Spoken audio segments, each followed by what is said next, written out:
দেশের স্মার্ট গ্যাজেটের বাজারে যখন আগুন, তখন সেই আগুনের মধ্যে রিয়েলমি বাংলাদেশের বাজারে লঞ্চ করে ফেললো তাদের নতুন প্যাড রিয়েলমি প্যাড মিনি। এই প্যাডটির 332 ভেরিয়েন্টের প্রাইস ধরা হয়েছে 21,349 টাকা। প্রাইস অনুযায়ী এই প্যাডটি আসলে কতটা ভ্যালু ক্রিয়েট করতে পারছে, বা কী কী এর ভালো দিক রয়েছে বা কী কী এর মন্দ দিক রয়েছে, সেই সব নিয়ে আলোচনা করব আজকের এই পুরো ভিডিওতে। বরাবরের মতোই আপনাদের সাথে আছি আমি হিমেল। মূল ভিডিও শুরু করার পূর্বে অবশ্যই আমাদের চ্যানেলটিকে সাবস্ক্রাইব করার রিকোয়েস্ট থাকবে। শুরুতেই শর্টকাটে করে নিচ্ছি প্যাডটির আনবক্সিং। বক্সটিকে ওপেন করলেই আমরা শুরুতেই দেখতে পাচ্ছি আমাদের সেই কাঙ্ক্ষিত ডিভাইসটিকে। তারপরে দেখতে পাচ্ছি একটি 18 ওয়াটের fast charger, USB type C cable, SIM ejector এবং কিছু ইউজার ম্যানুয়াল। এই ছিল box content. Realme pad mini একটি মেটালিক বিল্ডের তৈরি প্যাড। এর সাইড ফ্রেম এবং রিয়ার পার্ট উভয়ই কিন্তু মেটাল দিয়ে তৈরি, যার ফলে এটি কিন্তু বেশ শক্তপোক্ত। অনেক সময় দেখা যায় যে বাসার বাচ্চারা অসাবধানতাবশত ব্যাট ফেলে দেয়, সেই ক্ষেত্রে কিন্তু এটি বেশ কার্যকারী ভূমিকা রাখবে মেটাল বডি হওয়ার কারণে। এর রিয়ার পার্টটি সম্পূর্ণ ফ্ল্যাট করা হয়েছে এবং সাইড ফ্রেমটিও কিন্তু সম্পূর্ণ ফ্ল্যাট রাখা হয়েছে, যার ফলে দেখতে কিন্তু বেশ ভালো লাগে। স্পেশালি এর রিয়ার পার্টে থাকা ক্যামেরা পাম্পটি কিন্তু দেখতে বেশ ভালোই লাগে। এখানে আপনার স্বাভাবিকভাবেই 80 মেগাপিক্সেলের ক্যামেরা মনে হলেও এটা কিন্তু 8 মেগাপিক্সেলের ক্যামেরা। 8-এর পরে ছোট্ট করে একটা ডট দেওয়া রয়েছে। নিচের দিকে থাকছে primary microphone, micro USB port এবং স্পিকার গ্রিল। এই প্যাডে ডুয়েল স্টেরিও স্পিকার প্রোভাইড করা হচ্ছে। আর এর সাউন্ড কোয়ালিটি বেশ লাউড অ্যান্ড ক্লিয়ার ছিল। আর এর ভলিউম 80%-এর বেশি চলে গেলে কিছুটা ডিস্টরশন পাওয়া যায়। আর ডান পাশে থাকছে পাওয়ার বাটন অ্যান্ড ভলিউম রাখার, যেটি বেশ ক্লিকি ছিল। আর বাম পাশে থাকা স্লটে শুধুমাত্র একটি মাইক্রো এসডি কার্ড ব্যবহারের সুযোগ পাচ্ছেন। এখানে কোনো প্রকার সিম কার্ড ব্যবহারের সুযোগ থাকছে না। এই প্যাডের একটি অন্যতম আকর্ষণ হচ্ছে এর ওয়াইড এবং থিকনেস। এর থিকনেস হচ্ছে অনলি 7.6 মিলিমিটার, যার ফলে এটা কিন্তু খুবই স্লিম, যেটাকে আমরা একটা স্মার্টফোনের থিকনেস থেকে অনেক কম বলতে পারি। আর এর ওয়েট হচ্ছে অনলি 372 গ্রাম। আর প্রপার ওয়েট ডিস্ট্রিবিউশনের কারণে এটি কিন্তু বেশ লাইট ওয়েট। এক হাতে কিন্তু ধরে রাখা খুব একটা কষ্টসাধ্য কাজ নয়। অন্যান্য প্যাডগুলো যেমন 2 হাতে ধরে রাখতে হয়, এটা কিন্তু তেমনটা নয়। আপনি চাইলে কিন্তু এক হাতেও ধরে রাখতে পারবেন, কারণ এটা বেশ স্লিম এবং হচ্ছে বেশ লাইট। তো সব মিলিয়ে বলতে পারি যারা লাইট ওয়েট এবং স্ট্রং একটা প্যাড খুঁজছেন এই বাজেটের মধ্যে, তারা কিন্তু চাইলে এটা পছন্দের তালিকায় রাখতে পারেন। ডিসপ্লে হিসেবে এতে ব্যবহার করা হয়েছে 8.7 ইঞ্চির একটি IPS LCD ডিসপ্লে, যার রেজুলেশন 1340x800 পিক্সেল। আর এতে থাকছে 179 PPI ডেন্সিটি। যেহেতু বড় ডিসপ্লেতে PPI ডেন্সিটি কম, সেহেতু কন্টেন্ট ওয়াচিংয়ের সময় শার্পনেসের একটা ঘাটতি অবভিয়াসলি আমার চোখে পড়েছে। ডিসপ্লের কালার ন্যাচারালি ছিল বলবো। ডিসপ্লেতে টাচ লাইকেন্সি জনিত কোনো ইস্যু খুঁজে পাইনি, তবে ডিসপ্লের উপরের পার্টে এবং নিচের পার্টে আমি কিছুটা শেডো এরিয়া দেখতে পেয়েছি। এর ডিসপ্লের আউটডোর ভিজিবিলিটি নিয়ে কিছুটা প্রবলেম আছে, যেটা এই বাজেটের স্মার্টফোন বা ট্যাবের জন্য একটা কমন বিষয়। তবে আমি ছবি তোলা সহ বেশ কিছু কাজে ডিরেক্ট সানলাইটে একে আমি ইউজ করেছি, বাট খুব একটা প্রবলেম ফেস করতে হয়নি।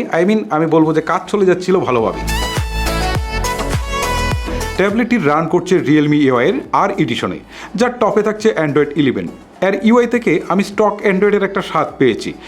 আমার কাছে মনে হয়েছে যে স্টক অ্যান্ড্রয়েডটা এখানে বসিয়ে দিয়েছে, খুবই হালকা পাতলা কিছু কাস্টমাইজেশন করা হয়েছে। ট্রানজ্যাকশন বা স্ক্রলিংয়ে বেশ স্মুথ একটা এক্সপিরিয়েন্স পেয়েছি। এতে অপ্রয়োজনীয় প্রি ইনস্টল অ্যাপ খুব একটা ছিল না বললেই চলে। ওভারঅল এর ইন্টারফেস ছিল একদমই নিট অ্যান্ড ক্লিন। এতে পোহাতে হয়নি কোনো প্রকার বিরক্তিকর অ্যাডের ঝামেলাও। চিপসেট হিসেবে এতে ব্যবহার করা হয়েছে ইউনিসক T616, যেটি 12 nm আর্কিটেকচারে বিল্ড করা একটি অক্টাকোর সিপিইউ। আর জিপিইউ হিসেবে এতে থাকছে মালি G57 MP1। এই ইউনিসের চিপসেটটার সাথে অনেকের হয়তো বা পরিচয় নাও থাকতে পারে, তবে আমরা যখন আমাদের প্রথম স্মার্টফোনগুলো ব্যবহার শুরু করি তখন কিন্তু এই ইউনিসের চিপসেট দিয়ে হয়তো বা অনেকেই স্মার্টফোন ব্যবহার করেছি। যদিও আমরা তখন এই চিপসেট নিয়ে খুব একটা মাথা ঘামাইনি, যে কারণে হয়তো এটা জানি না, বাট এটা কিন্তু মার্কেটে বেশ পুরনো একটা চিপসেট। এখন প্রশ্ন আসতে পারে যে এই চিপসেটের পারফরমেন্স আসলে কেমন। অ্যাকচুয়ালি আমি কম্পেয়ার করে দেখেছি যে মিডিয়াটেক হিলিও G85-এর পাশাপাশি অবস্থানেই কিন্তু রয়েছে এই চিপসেট। সো এদিকে খুব একটা আমি হেভি গেমগুলো প্লে করার চেষ্টা করিনি। এক্ষেত্রে হচ্ছে আমি পাবজি লাইট বা ফ্রি ফায়ার প্লে করেছি। তো পাবজি লাইটের পারফরমেন্স আমি কিন্তু খুব একটা ভালো পেয়েছি, আমি সেটাও বলবো না। ডিফল্ট সেটিংসে আমি মোটামুটি পেয়েছি। তো ফ্রি ফায়ারটা যথেষ্ট ভালোভাবেই কিন্তু আমি এ দিয়ে প্লে করতে পেরেছি। সারপ্রাইজিংলি একটা জিনিস আমার কাছে এতে ভালো লেগেছে, যে এতে অ্যাপস ওপেনিং বা ক্লোজিং বেশ ফাস্ট ছিল। এছাড়াও ব্যাকগ্রাউন্ডে থাকা অ্যাপসগুলো অন করতে গেলে খুব একটা বেশি সময় নেয় না, এটাও কিন্তু আরও একটা প্লাস পয়েন্ট বলতে পারি। এই ট্যাবে ব্যবহার করা 3 GB র্যামের সাথে 32 GB রমের এই বিষয়টি আমার কাছে মোটেও ভালো লাগেনি। 21,000 টাকার উপরে প্রাইস রেঞ্জের একটি ট্যাব থেকে মিনিমাম 4 GB র্যামের সাথে 64 GB রম প্রয়োজন ছিল।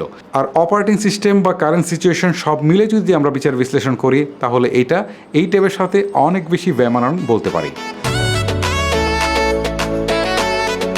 ট্যাবলেটটির রিয়ারে থাকছে 8 মেগাপিক্সেলের একটি ক্যামেরা আর ফ্রন্টে থাকছে একটি 5 মেগাপিক্সেলের ক্যামেরা। ট্যাবের ক্ষেত্রে আমার কাছে পার্সোনালি মনে হয় যে রিয়ার ক্যামেরা থেকে ফ্রন্ট ক্যামেরার গুরুত্বটা একটু বেশি, কারণ ম্যাক্সিমাম সময় আমরা ট্যাব দিয়ে দেখা যায় যে অনলাইন মিটিং অথবা বাচ্চাদের অনলাইন ক্লাস করতে হয়, সেই ক্ষেত্রে একটু বেশি ব্যবহৃত হয় ফ্রন্ট ক্যামেরা। সেই ক্ষেত্রে যদি ফ্রন্ট ক্যামেরাটা একটু স্ট্রং হয় তাহলে আমার মনে হয় যে বেটার হয়, অথবা দেখা গেল যে দুইটাই যদি সেম রেজুলেশনের ক্যামেরা দেওয়া হয় সেটাও কিন্তু বেটার হতে পারে।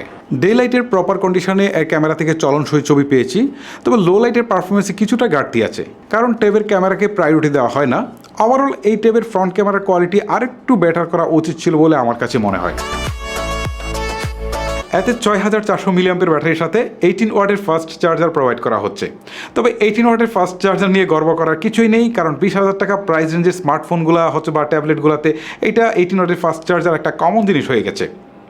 তবে এর ব্যাটারি ব্যাকআপ নিয়ে আমি ফুললি স্যাটিসফাই, কারণ হেভি ইউজ করে প্রায় আমি 1 দিনের মতো ব্যাটারি ব্যাকআপ পেয়েছি, আর নর্মাল ইউজ করে প্রায় 1.5 দিনের বেশি আমি ব্যাটারি ব্যাকআপ পেয়েছি।